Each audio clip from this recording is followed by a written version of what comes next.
Hey guys, welcome back to another video by Fully Informed Trade, or Fitrade for short, knowledge for everyone. My name is Alex Cho, and today I'm just going to go ahead and review some key moving markets. Yes, I will be skipping over markets that aren't as active or volatile right now, but I just want to go over the main points in the markets right now, get some points out there, go over what's going on and what I anticipate coming next week. So without any further delay, let's go ahead and review these key facts, these points, these markets, and everything else included. For starters, the US dollar index did have a major move higher. It has broken previous resistance, as you guys can go ahead and see on the daily chart. Now, or on the 5-minute chart, excuse me. Even on the 10-minute chart, you guys can clearly see it has broken previous support at around the 75.55 area. Now, of course, you might be thinking, well, the US dollar index, when it goes up, what will, there's some resistance right here as a double topping pattern. However, it did break above the double topping pattern.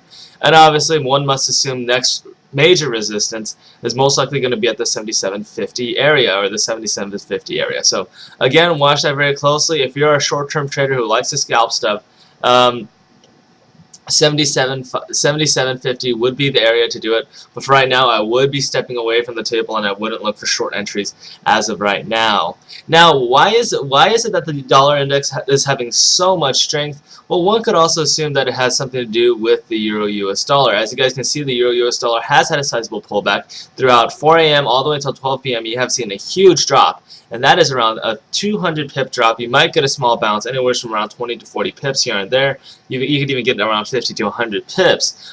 But the whole thesis here is that the Euro-US dollar is having a major pullback, and again, when you see these major pullbacks, you will get some support at certain areas. My area that I'm really looking forward to is around the 1.40 area. That area should have some decent support. If not, you should go all the way down to around the 1.38 area. However, if you want to play it a little safe, I would ignore 1.4 and I would just go for the 1.38. Again, that's only if you're a short-term scalp and you just want to play the markets to the buy side on every small pop that you can possibly run by. However, if you're a long-term or a swing position trader, it is much smarter to be short the Euro-US dollar than it is to be long the Euro-US dollar. It just makes common sense. Don't be long the Euro-US dollar unless if you get around to these main areas of support. Then you can bounce it, get a couple, maybe around 40 to 60 pips on it before you close your profits and close your position. Now, moving on, I want to go ahead and talk about the Dow Jones Industrial Average. And I want to go ahead and point out something to you guys. If you guys watch very closely, you're seeing something very similar to what happened in May of 2010. And you guys all know what happened in May of 2010, right?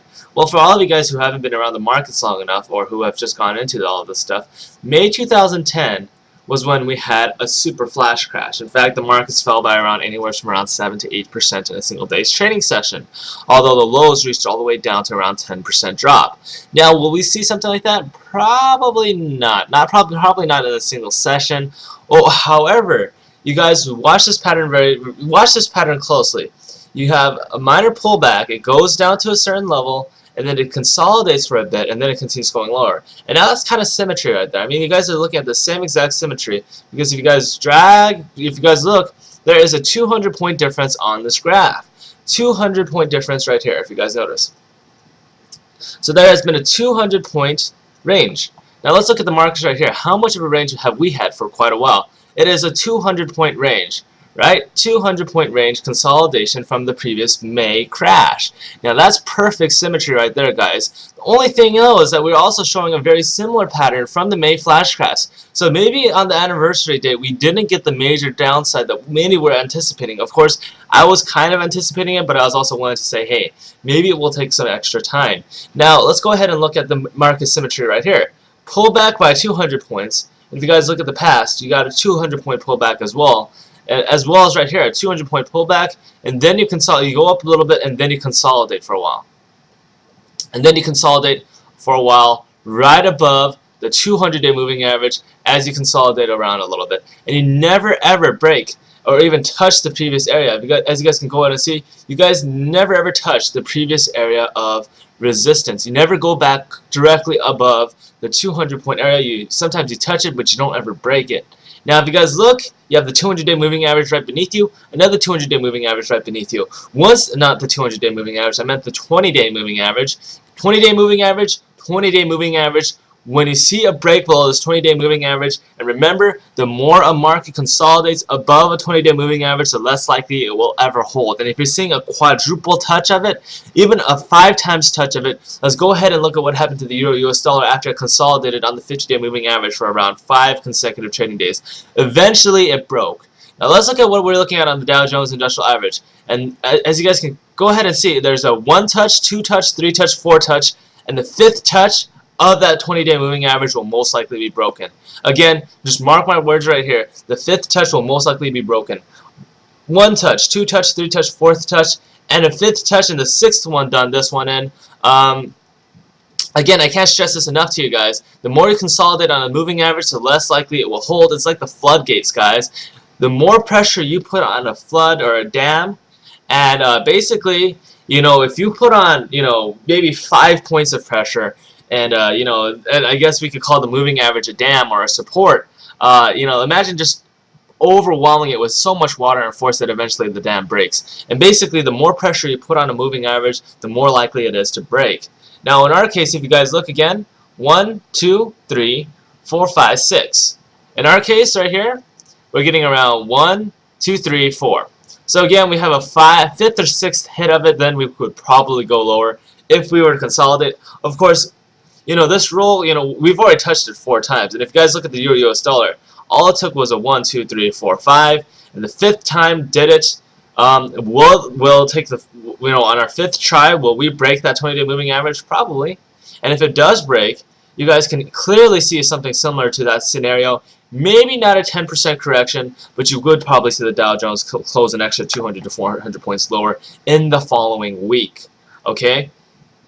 So watch it very closely. A 200 to 400 point drop would easily take this down to around 12,200. Closing out the week, very, very weak. And you know, that sounds like sarcasm, but again, you could close the week very, very weak next week. So again, markets could fall even lower next week. Chances are it will. If we keep touching this 20-day moving average, it's bound to happen. You're going to see a major market correction, and you're going to see stocks fall drastically. Moving on, I want to go ahead and talk about the SPY. SPY is falling on the day's trading session. It did gap initially lower down to around 12 p.m., 12:30 p.m. It did have a minor reversal, and I want to go ahead and point out to you with the support level that basically served it. I'm going to go ahead and zoom back to the 5-day chart, and you guys can see there was some support right there. And then there's some support down at 133.40. I do think that this eventually does fall through, and the SPY is definitely interesting because you have 1, 2, 3, 4, 5 touch.